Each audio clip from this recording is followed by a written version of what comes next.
स्वयंभू मतलब मैं खुद हूँ, एक कमेंट ना। तुम अहंकार हो जो स्वयंभू को अपने जैसा बना रहा है या फिर अपने जैसा समझ करके व्यवहारिक होना चाहता है, बेहोश ही रहना चाहता है। तुम स्वयंभू नहीं हो, तुम अहंकार हो। तुम जानबूझकर माया में स्थित हुए हो, जबकि वास्तव में तुम्हें आत्मा में स्थित होना है या फिर था, लेकिन तुमने ऐसा नहीं किया। अब तुम कमेंट कर रहे हो स्वयंभू मतलब मैं खुद हूं, तुम नहीं हो, तुम अहंकार हो, जो कि शब्दों को, ध्वनियों को या फिर मंत्रों को भी आजमाते रहता है और आजमा कर छोड़ देता है और आगे बढ़ जाता है। बहुत पहले से हम इंसानों को प्राचीन ऋषि मुनि संतों द्वारा बताया जा रहा है कि हम इंसान के इस शरीर के रूप में जन्म लेने का एकमात्र उद्देश्य है मुक्ति प्राप्त करना, मोक्ष प्राप्त करना, परमात्मा हो जाना या फिर आत्म स्थित हो जाना या फिर अंतरिम जागृति करना या फिर स्वयं सिद्धि करना या फिर साक्षी भाव में होना। ये सारे शब्द एक ही हैं या फिर परमात्मा का या फिर परमात्मा के तत्व का थोड़ा बहुत विस्तार करके इनके नाम अलग अलग हुए पड़े हैं, लेकिन ये सब एक ही हैं। तो हम इंसानों का वास्तविक मकसद क्या है? आत्म स्वरूप होना है, आत्म स्थित होना है। आत्म स्थित होने के बाद हमें इस दुनिया में सरवाइव करना है, तो हमारे पाप कर्म नहीं बनते हैं। लेकिन आत्म स्थित ना होकर अगर हम इस दुनिया में दान भी करते हैं तो उससे भी हमारा पाप कर्म बनता है। तो पुण्य कर्म अगर आपको करने हैं तो आपको अपने वास्तविक संकल्प पर चलना होगा कि हमें आत्म स्थित होना है या फिर साक्षी भाव में होना है या फिर परमात्मा होना है। इंसान क्या करता है या फिर ये जीव क्या करता है या फिर ये अहंकार क्या करता है? ये आत्मा में स्थित ना होकर ये माया में स्थित हो जाता है। माया के अंडर में बुद्धि और मन के तल आते हैं। बुद्धि और मन के तल के अंडर में कई तरह की हमारी शारीरिक इंद्रियां आती हैं, जिनसे ये जो हमारा जीव होता है या फिर जो हम खुद होते हैं वो प्रभावित होते रहता है। उसे इंद्रियों वाले सुख भी महसूस होते हैं, उसे इंद्रियों वाले दुख भी महसूस होते हैं। टोटल मिलाकर के इस जीव का जीवन तो चल ही रहा होता है, तो काफी कुछ इसने इकट्ठा भी कर लिया होता है जिसे ये खोना चाहता नहीं है। तो देर दुरुस्त अगर ये आत्मा में स्थित होना भी चाहता है तो अपने इसी शरीर के साथ में स्थित होना चाहता है या फिर पुरानी उपलब्धियों के तामझाम के साथ में ये आत्मा में स्थित होना चाहता है कि आत्म तत्व के अलावा कोई अन्य तत्व अमर होता नहीं है, फिर आत्म तत्व के अलावा कोई अन्य तत्व भार रहित होता नहीं है या फिर परम आनंद में होता नहीं है। लेकिन आत्म तत्व में ठहरने की कंडीशन होती है, हमें माया की सवारी छोड़नी है और आत्मा की सवारी करनी है।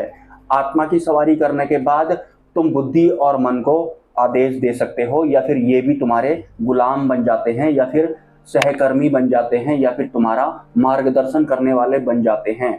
लेकिन अभी तक बुद्धि और मन या फिर माया ही एक जीव का मार्गदर्शन कर रहे होते हैं। बुद्धि और मन का तल अच्छा होता नहीं है, तो ये जो जीव होता है या फिर जो हम इंसान वास्तव में होते हैं ये बेहोश हो जाते हैं। बेहोशी के साथ साथ में ही एक आम इंसान इस पूरी दुनिया में सरवाइव करता है। जीव जब अहंकार की चपेट में आता है तो ये अहंकार स्वरूप ही हो जाता है।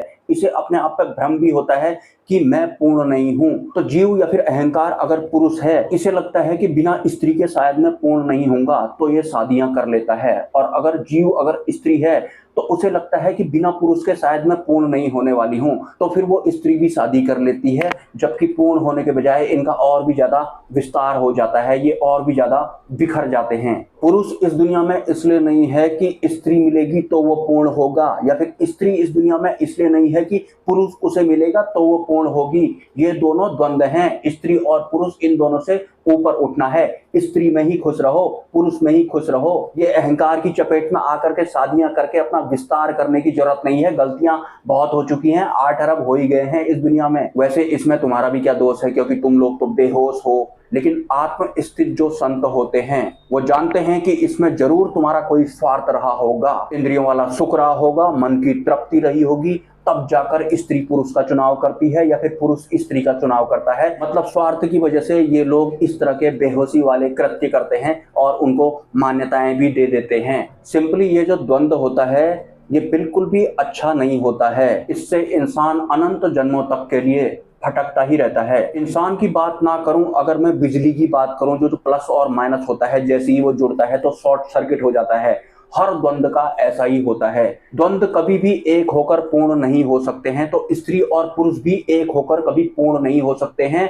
उनका और भी अनंत जन्मों के लिए भटकाव कन्फर्म होता है। तो द्वंद्वों को एक करने की जरूरत नहीं है, इनसे ऊपर उठने की जरूरत है। और जो ये द्वंद्व होते हैं बुद्धि और मन के तल वाले होते हैं, जब तक आप बुद्धि और मन के तल के अंडर में रहेंगे तो आप इन द्वंद्वों को ही समझेंगे, या फिर खुद ये आपको इनके बारे में बताएंगे कि ये अच्छा है, ये बुरा है, ये प्लस है, ये माइनस है, ये यस है, ये नो है। तो मुक्ति अगर आपको प्राप्त करनी है तो यस और नो के लफड़े से आपको ऊपर उठना है, या फिर सुख और दुख के लफड़े से आपको ऊपर उठना है। वैसे इस दुनिया में या फिर बुद्धि और मन के तल वाले आयाम में दुख ज्यादा होते हैं। दुख ज्यादा होने की वजह से तो इंसान सुख चाहता है, सुख बहुत कम होते हैं। तो ज्यादातर इंसान इस दुनिया में दुख ही भुगत रहा होता है कि बुद्धि और मन या फिर माया के तल में जो सुख अगर आते हैं तो वो क्षणिक होते हैं और एक दिन वो भी बड़े दुखों में कन्वर्ट हो जाते हैं। ये आप लोगों को अच्छी तरह पता है। बाकी लोगों की आप हालत देख लो इस दुनिया में,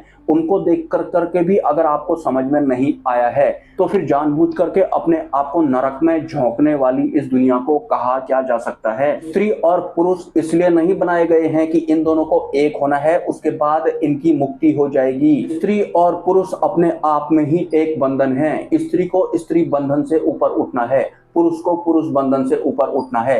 लेकिन बुद्धि और मन के तल में अगर ये होंगे या फिर अगर ये अपने शरीर तक ही अगर होंगे तो फिर इनकी श्रापित बुद्धि इनको ऐसे सिग्नल देती है कि पुरुष और स्त्री एक हो जाएंगे तो उसके बाद जीवन सुधर जाएगा। जीवन सुधर नहीं जाएगा, जीवन आपका फंस जाएगा, फंस गया है।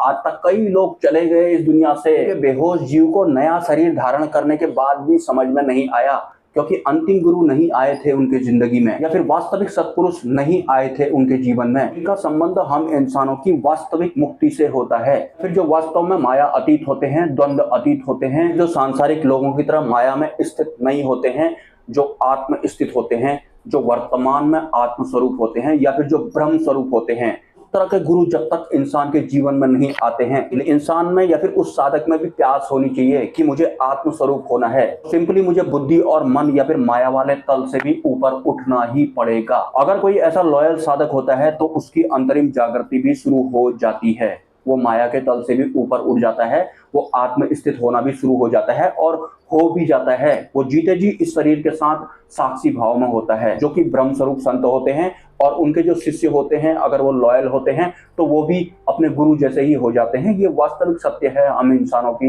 एक मुक्ति का।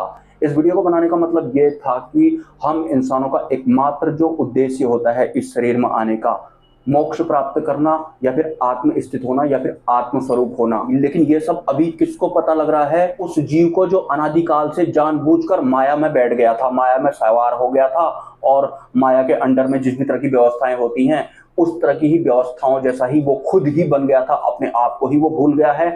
आज वो अंतरिम यात्रा कर रहा है ये जानने के लिए कि मैं कौन हूं, तो उसे पता ही नहीं लग रहा है कि मैं आखिर हूं कौन। मैं अहंकार हूं, जिसे शरीर की इंद्रियों की आदत हो गई है या फिर सुखों की आदत हो गई है। जिसने ये कमेंट लिखा है कि स्वयंभू मतलब मैं खुद हूं, तुम नहीं हो, तुम अहंकार हो। तुम जानबूझकर अहंकार में भी सवार हुए थे, तुम जानबूझकर माया में भी सवार हुए थे, उसके बाद तुम इसी तल के एडिक्ट हो गए हो। तुम्हें स्वयंभू या फिर अन्य शब्दों या फिर ध्वनियों के बारे में नहीं जानना है, इससे तुम्हारा कुछ भी नहीं होगा। तुम्हें माया से उतरना है और आत्मा में सवार हो जाना है। बस बात खत्म हो गई। मिलते हैं किसी नेक्स्ट वीडियो में। नमस्कार।